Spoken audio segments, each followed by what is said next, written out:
एक मोठी बातमी, राज्याच्या मुख्य सचिव पदावरून सुजाता सौनिक आज निवृत्त झाल्या। नवे मुख्य सचिव म्हणून राजेश कुमार मीणा यांनी पदभार स्वीकारला।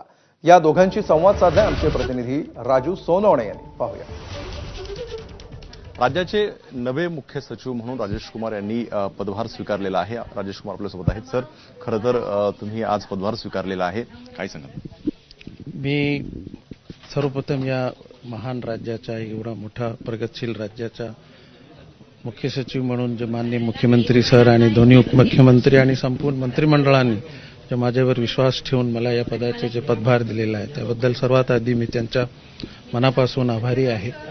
या राज्याच्या सर्व सेक्टरसाठी आणि सर्व आमचे सचिवांबरोबर एक टीम वर्क करून सर्व सेक्टर्समध्ये आम्हाला कसं प्रगती करता येईल, कसं गतिमानता आणता येईल, आपला कार्यक्षमता वाढवता येईल, एक गुड गव्हर्नन्सच्या माध्यमातून, आधुनिक तंत्रज्ञानाच्या माध्यमातून या राज्याला विकसित महाराष्ट्र या पथाकडे कसं घेऊन जाता येईल त्यासाठी मी प्रत्येक क्षणी मी कार्यरत राहील। मॅडम, काय सांगाल?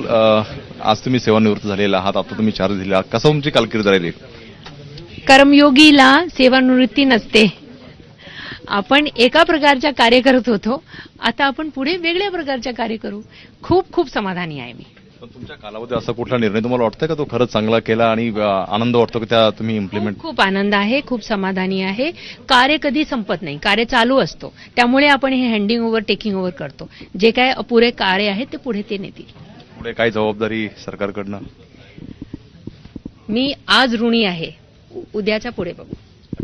पाहतो आपण सुजाता सौनिक यांनी जो आहे आज सेवानिवृत्त झालेले आहेत आणि राजेश कुमार राज्याचे नवे मुख्य सचिव होताना आपल्याला पाहायला मिळत आहेत। कॅमेरामन गजानन सराज सोने, एबीपी माझा, मुंबई।